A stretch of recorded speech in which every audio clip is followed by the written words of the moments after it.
ನಮಸ್ಕಾರ ರೈತರೆ. ಈ ಒಂದು ಸಂಪೂರ್ಣ ಸಾವಯವ ಗೊಬ್ಬರ ಬಂದು 40 kg ಬ್ಯಾಗ್ ಇರುತ್ತೆ. ತುಂಬ ಎನರ್ಜಿ ಇದೆ ರೈತರು. ಇದು ಗೊಬ್ಬರ ಬಂದು ನಾವು ಹಾಕ್ಸ್ತಾ ಇದೀವಲ್ಲ, ಸುಮಾರು ಒಂದು 4 ವರ್ಷ 5 ವರ್ಷ ಆಯ್ತು ಗೊಬ್ಬರ ಯೂಸ್ ಮಾಡ್ಸಕತ್ತಿ. ರೈತರಿಗೆ ತುಂಬ ಚೆನ್ನಾಗಿ ಕೂಡ ರಿಸಲ್ಟ್ ಬರ್ತಾಯಿದೆ.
ಈ ಬ್ಯಾಸ್ಗೆನಲ್ಲಿ ಪೇಪರ್ ಹಾಕ್ಸ್ಬಾರ್ದು ಮೇಡಮ್, ಹಿಟ್ ಜಾಸ್ತಿ ಆಕತಿ ಅಂಥೇಳಿ ಭಾಳ ಜನ ಹೇಳ್ತಾ ಇದ್ದೀರಾ.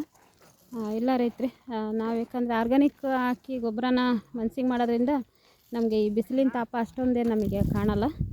ಹಾಗಾಗಿ ಮುಂದೆ ಬರೋ ದಿನಗಳು ನೀವೇ ನೋಡ್ಬೋದು. ಯಾಕಂದರೆ ತುಂಬ ಚೆನ್ನಾಗಿ ನಾವು ಆರ್ಗ್ಯಾನಿಕ್ ಗೊಬ್ಬರ ಬೆಡ್ಡಿ ತುಂಬಿದ್ದೀವಿ. ಹಾಗಾಗಿ ಹೀಟ್ ಆಗಲ್ಲ ಭೂಮಿ ಅಂತ ನಾನು ಹೇಳೋಕ್ಕೆ ಇಷ್ಟಪಡ್ತೀನಿ. ಯಾಕಂದ್ರೆ ನೀವು ಹೆಚ್ಚಾಗಿ ಕೆಮಿಕಲ್ ಬಳಸ್ತೀರಲ್ಲ, ಆರ್ಗ್ಯಾನಿಕ್ ಗೊಬ್ಬರ ಬಗ್ಗೆ ನಿಮಗೆ ಅಷ್ಟೊಂದು ಐಡಿಯಾ ಇಲ್ಲ. ನನಗೆ ತುಂಬ ಐಡಿಯಾ ಇರೋದ್ರಿಂದ ನಾನು ತುಂಬ ಧೈರ್ಯವಾಗಿ ಮಾಡ್ಬೋದು. ನನಗೆ ಸಂಪೂರ್ಣ ನಂಬಿಕೆ ಐತೆ. ಯಾಕಂದರೆ ಗೊಬ್ಬರ ತುಂಬ ಚೆನ್ನಾಗಿ ಕೆಲಸ ಮಾಡುತ್ತೆ, ಯಾವುದೇ ಥರ ತೊಂದರೆ ಆಗೋಲ್ಲ ಅಂತ. ಆಗಿಲ್ಲ ಕೂಡ.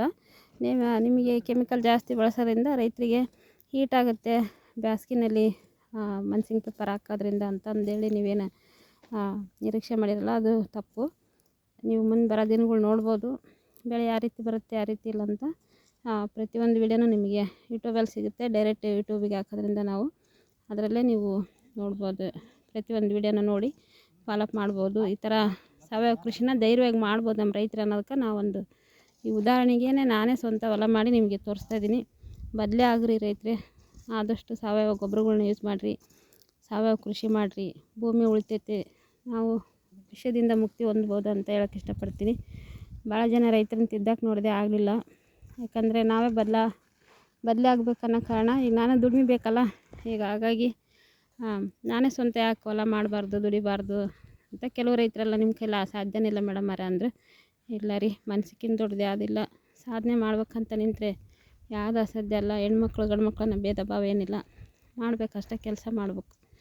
ಖರ್ಚು ಕೂಡ ನಿಮಗೆ ಭಾಳ ನೀಟಾಗಿ ನಾನು ತಿಳಿಸ್ಕೊಡೋಕೆ ಇಷ್ಟಪಡ್ತೀನಿ. ಯಾಕಂದರೆ ಮುಂದೆ ಬರೋ ದಿನಗಳಲ್ಲಿ ನಾನು ಎಷ್ಟು ಖರ್ಚು ಮಾಡಿದೆ ಎಷ್ಟಿಲ್ಲ, ಯಾವ ರೀತಿ ಇದು ಮಾಡಂತ. ಈ ಬೆಡ್ಡಿಗೇನು ಗೊಬ್ಬರ ತುಂಬಿವಲ್ಲ, ಇಲ್ಲಿಂದ ನಾವು ಒಂದು 3 ತಿಂಗಳು ಯಾವುದೇ ಗಟ್ಟಿ ಗೊಬ್ಬರ ಕೊಡೋಲ್ಲ ರೈತರೆ. ಏನಿದ್ರು ಟಾಣಿಕ್ ಇದ್ರ ಡ್ರಿಪ್ಪಿನ ಮುಖಾಂತರ ಕೊಟ್ಕೊಂತ ನಾನು ಬೆಳೆನ ಮಾಡ್ತೀನಿ. ಆಯ್ತು, ಇಲ್ಲಿಂದ ಗಟ್ಟಿ ಗೊಬ್ಬರ ಅದನ್ನು ನಾನು ಕೆಮಿಕಲ್ ಗೊಬ್ಬರ ಒಟ್ಟು ಟಚ್ ಮಾಡೋಲ್ಲ. ಪೂರ್ತಿ ನಮ್ಮದು 3/4% ಸಾವಯವ ಕೃಷಿ ಇರುತ್ತೆ, 1/4% ಮಾತ್ರ ಕೆಮಿಕಲ್ ಇರುತ್ತೆ. ಅದು ಅವಶ್ಯಕತೆ ಇದ್ದರೆ ಕೆಮಿಕಲ್ ಸ್ಪ್ರೇ ಮಾಡಿಸ್ತೀನಿ. ಇಲ್ಲಾಂದರೆ ಕೆಲವೊಂದು ಆರ್ಗ್ಯಾನಿಕ್ ಒಳಗಡೆ ಹೆಚ್ಚಾಗಿ ಬೇವಿನ ಎಣ್ಣೆ ನಾನು ಈ ಹೊಲಕ್ಕೆ ನಾನು ಸ್ಪ್ರೇ ಮಾಡೋಕ್ಕೆ ಇಷ್ಟಪಡ್ತೀನಿ. ನೋಡೋಣ ಮುಂದೆ ಬರೋ ದಿನಗಳ್ನ ನಿಮಗಿನ್ನ ಹೆಚ್ಚಿನ ವೀಡಿಯೋನ ನಿಮಗೆ ಕೊಡೋಕ್ಕೆ ಇಷ್ಟಪಡ್ತೀನಿ. ನೋಡೋಣ ರೈತರೆ. ಇದಕ್ಕೂ ನಾವು ಬಡ್ಡಿಗೆಲ್ಲ ಸಂಪೂರ್ಣ ಹಾಕ್ಸಿದ್ದೀವಿ. ಬ್ಲ್ಯಾಕ್ ಗೋಲ್ಡ್ ಟ್ರಂಚ್ ಮಾಡಿಸಿದ್ದೀವಿ, ಎಚ್ ರೂಟ್ ಅಂತೇಳಿ ಅದನ್ನು ಟ್ರಂಚ್ ಮಾಡಿಸಿದ್ದೀವಿ.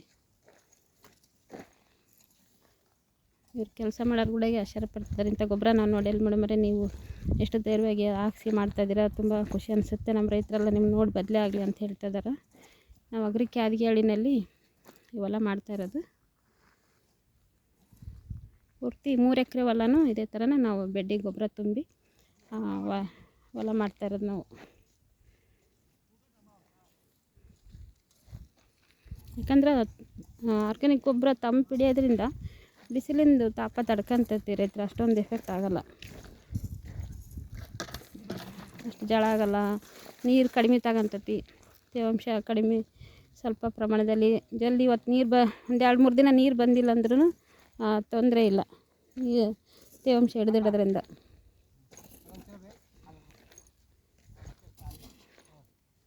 ಇನ್ನು ಹೆಚ್ಚಿನ ಮಾಹಿತಿ ನಿಮಗೆ ಮುಂದೆ ಬರೋ ದಿನಗಳಲ್ಲಿ ನಾವು ಕೊಡ್ತಾ ಹೋಗ್ತೀವಿ.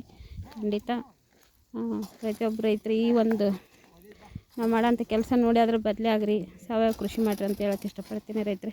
ಧನ್ಯವಾದಗಳು.